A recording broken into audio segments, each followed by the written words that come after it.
Okay, so episode 2 of Unqualified. I thought in today's episode, we just kind of go over, get into how performance health consulting, this business that Caitlin and I have started, how the business came to be, what we're trying to do, just to give people a little bit of context as to where it came from. So, um, performance health consulting was really born out of something that I've been passionate about for several years. And, they say if you're going to create anything, create something that you want to see in the world. And that's ultimately where this came from. So, I've worked in fitness since 2014 when I graduated my degree in exercise science, minor in psychology. So, just over 11 years at this point. Wasn't sure what area I really wanted to work in. Initially, when I went to college, I thought I was going to be a personal trainer, but then also a gym teacher until I shadowed uh, gym teachers at a school with one of them the classes I was taking. I was like, this isn't for me. Um, and then I was in collegiate strength conditioning, so training athletes at the college level. But then, eventually made my way into personal training in gyms and health clubs.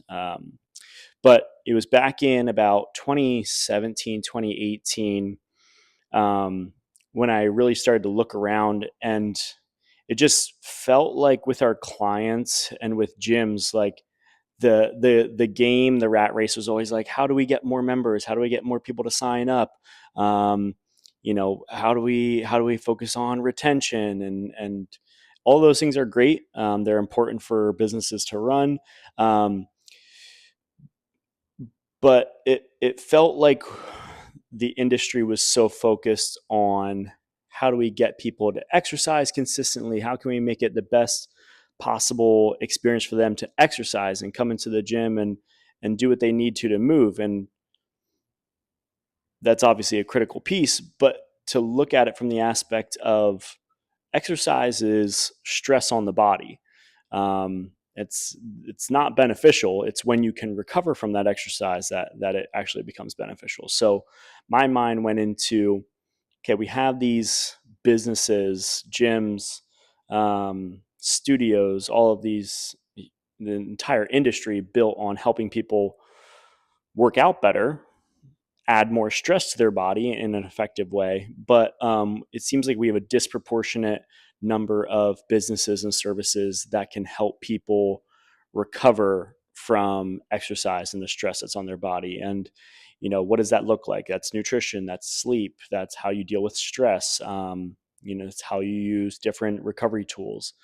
And so, back when I worked for a previous gym, I started to like work on this idea of like, okay, if if maybe we don't need people to work out more necessarily as the starting point. Maybe we need to help them recover better, and then they can be more consistent. Maybe they can feel like they can add more exercise into their routine. They have more time, from an aspect of now they feel that they have better energy levels. And so now they feel like it's not this overwhelming thing that they need to make a part of their day. Maybe we can start with the recovery piece, and then exercise is going to come along. And obviously, it's going to vary person to person. Some people love to exercise, some people don't. But it just kind of struck me that we didn't have these services in place to help people recover from the stress that they were putting on their body. And then when you look at it from a gym standpoint, it's like if people aren't seeing results, and they're burnt out, they don't feel like exercise is something that they can fit into their day, or they don't enjoy it. It's unlikely that they're going to stick around in your gym for the long term. And also, too, just from a standpoint, a philosophical standpoint, it's like as a gym, you serve to help people feel their best and reach their goals. That's ultimately what you want people to do, or I hope that we're trying to do. And if we're not delivering services for someone to feel their best, well rounded in terms of workout and recovery, we're really missing the ball. So that was where my mind started to go. And so I had started like my own LLC to help gyms and studios deliver nutrition and recovery coaching digitally. I thought, okay, if you can, some gyms have registered dietitians and whatnot. And I think gyms are still trying to figure out how to offer nutrition and some of these recovery services most effectively. And I thought, okay, let's have a third party. It's software, it's app, it's an app, it's all digital. Take the people out of it because that's going to be lower cost for the gyms, easy delivery, so on and so forth. So I worked on that. That was right at the start of the pandemic, and I burnt out on it. It consumed me. It was all I thought about. But I was also plagued by so much self doubt of I don't have the intelligence to make this happen. I don't work hard enough. I'm not obsessed like I need to be, or I think I need to be. When I look at all these business founders and people that run their own, businesses, I thought like I don't have that trait. I overthink things. I'm not entrepreneurial. I'm just someone who's going to work for somebody else for the rest of my life. Um, and so like after just several months of doing that, I was like, time to pull the plug. I still think there's a need for it. I think it can make sense, but I'm not the person to deliver on this idea. So, then that was during the pandemic. Then I worked remotely. I worked for Whoop, the wearable company. I worked for supplement company that I should not have worked for, doing sales. Absolutely hated it.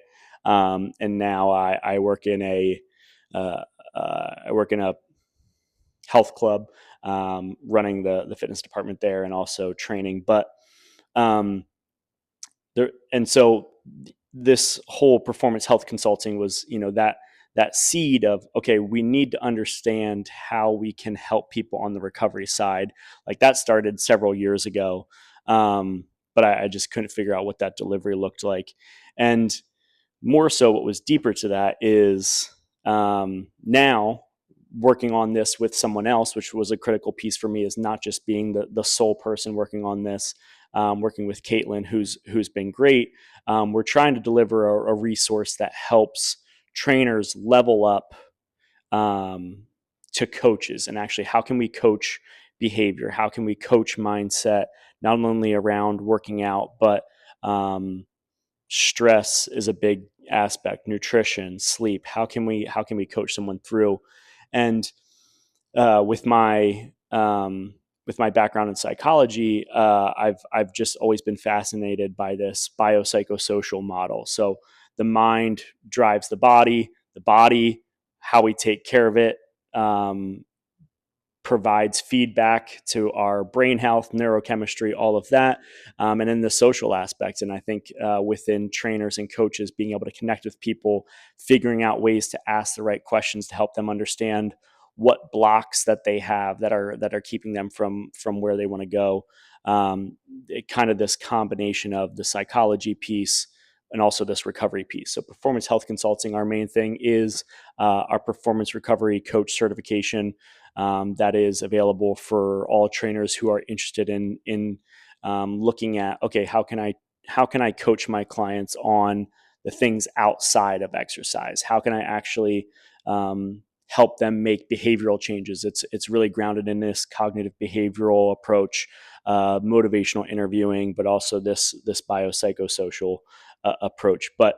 And the reason I kind of shared my story is, I had put a post out maybe a couple weeks ago saying that pretty much every trainer in the fitness industry has either body dysmorphia or an eating disorder, or has at one time dealt with those things. And that's 100% the case for me.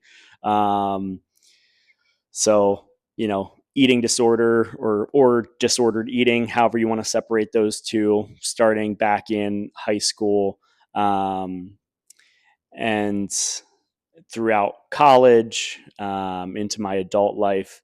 And it wasn't until maybe a few years ago that I started to really look at, okay, this is actually an eating disorder, and what are the things that are fueling that? And we hope to deliver the resources to coaches that help them understand why they are struggling with specific things, whether it be dysmorphia or insecurity or imposter syndrome. And that's what this podcast is kind of designed to do within this performance health consulting, what we're trying to do and what we want to see within the fitness industry as a whole. So, um, like for me, I'll kind of share, I'll kind of share my story and how it ties in with what we're doing. So I grew up in a Mennonite household, super conservative, just Amish adjacent is what I describe it. Born in Lancaster County. And the reason I share that is because I always felt different from other people outside of that community. I didn't feel normal, didn't feel accepted, but I never really like understood that that was what was driving some of my behavior. Whereas I look at it now, and it has led to like I always see my tendency is to seek approval from people and to seek affirmation because as a kid, I never felt normal. So I want to seek that affirmation that I'm okay in the world. So, and then, you know, nature versus nurture. My family didn't really take care of their health. And within the Mennonite community, like health and physical fitness is not really a relevant conversation most of the time. Nutrition is rarely a topic that is discussed. Men usually work manual labor jobs. Women usually take care of the household. Um, and so there's not much effort put into health and wellness, especially after someone gets married. Maybe they do it when they're younger, but after they get married, like it's this known thing. Oh, everybody gains weight. Everybody, and I saw that within my own family, and I don't even understand what made me choose fitness as a career or even psychology as a minor. I can't go back to a time where I was like, that is when I decided that that was the path for me. So yeah, I don't know what you would call that, but so yeah, so there was that aspect of my upbringing. There's also the physiology of I grew up eating sugary cereal every single morning, and so that has obviously contributed to what I always called a sweet tooth. I have a sweet tooth, whereas realizing now that was probably a very real neurochemical entrainment, and that I've had to kind of figure my ways out of that. So there's this, feeling different from people. There's this dichotomous thinking that I saw with my parents. Like my mom would, go on fasts and like, she would be very black or white. She's either all in or all out. And I've been that way my entire life. I can remember in high school and college, I would do cheat meals, and this is how crazy it was. And it didn't seem crazy to me at the time, but looking back at it now, like I would do cheat days, and so I would literally stay up till midnight. I would finish work. I would go to Dunkin' Donuts. I would buy 6 donuts. I would keep them until it turned midnight. I would probably stop at a convenience store too, pick up candy, drinks, I don't know. I'd wait till midnight. That's when my cheat day started. And then I would just eat all day. I would just like start at midnight, eat all day, and then finish at the next midnight. And that was my cheat day. And my thought was like, oh, if I'm good, throughout the week, I can have this little cheat day. It's very common in like the bodybuilding communities, and it's permeated the fitness industry as well. And so like you can understand that that's just absolutely not a recipe for a healthy relationship with food.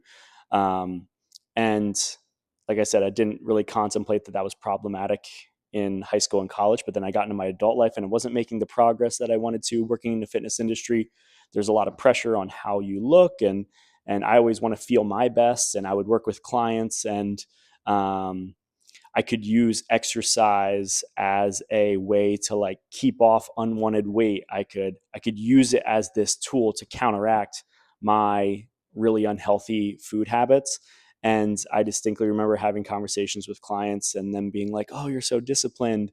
And one time my wife and I we were walking in the street, we saw a client, we were talking. She was like, "Oh, Jairus is so disciplined, yada yada." And we walk away and my wife goes, "Yeah, but if," and this was like the night after a binge or something. And she was like, "Yeah, but if they only saw how you ate, And that experience just stuck in my mind because I think it's, once again, it's common in the fitness industry. These cheat meals, cheat days, we put labels on food as good or bad, and then that leads to restriction and all of these issues that arise within someone's relationship with food. So for me, there was several different aspects. I've had the imposter syndrome that so many trainers deal with. I've never felt smart enough. On the entrepreneurial side, while I was telling a story about starting my own business, I was like, I'm not smart enough. I'm not creative enough. I'm not hardworking enough to be able to make these things happen. In addition to the seeking approval from people, um, understanding like how I dealt with stress and using food as an emotional outlet to deal with stress. And um, so it really was something that I've been working on these last few years within myself. And going back to what I was mentioning earlier, is like create something that you want to see in the world. And these tools that we've developed with performance health consulting and with our certification are things that I've been able to use, Caitlin has been able to use in terms of improving our relationship with stress, handling those things better, nutrition piece. So not only is it, we believe that we've developed this in a way that can be helpful for coaches to understand where their mental blocks could be. Because if you don't understand what's holding you back from your progress and you haven't really like taken a really hard look at it, chances are you're going to struggle to help a client see that for themselves as well. Or if you do, then you might be holding on to this back of your head imposter syndrome of you're giving your clients these instructions on how to do things, but then you're not implementing them with yourself. So it's multifactorial in what we're trying to do. We really want to see fitness professionals, coaches, starting to do the work on themselves to sit down and say, okay, what are the things that maybe it's in my upbringing, like I looked at my life and said, okay, what is contributing to the things that I wish were different in my life now? um, what what what are my parents' tendencies? How was my family life? What did I deal with growing up, early life? What's my relationship with food now? Do I reach for it? Do I go a little bit crazy on the weekends? Why is it weekends? Is it because I have less stress and I feel this release after a stressful week? So like we want to use this podcast and our other tools to help coaches understand, okay, what's at the root of the things that I'm dealing with.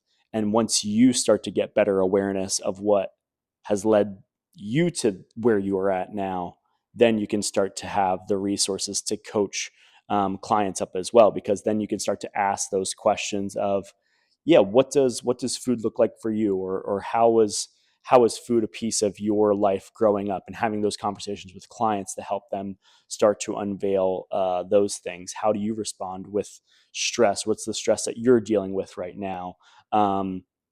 So we really want this podcast to be a resource to help coaches level up and grow, not only professionally but also personally, because we truly believe that if coaches um, can have a better awareness of the things that have been unconscious to them, then they can do a better job in terms of coaching clients. So that's ultimately where performance health consulting came from. And then within performance recovery coach certification, how do we use these like hard science things around nutrition, sleep, stress, to be able to give actionable steps to our clients on being like, okay, we understand you deal with stress in this way, or you have this mental block when it comes to sleep. Here are the resources that you can use, not only from a science aspect, why sleep quantity matters, why sleep quality matters, but also how do you help someone make behavioral change? And we've tried to bake that really into the certification as well. So I hope that's useful in terms of understanding what we're doing, and why we're passionate about it, because once again, it's been something that's very personal to us. I'm sure Caitlin could share similar stories as to why she's also passionate about this project that we're working on. So yeah, appreciate you guys taking the time to listen, and we'll keep on trying to develop the tools that'll be useful for everybody. So thanks.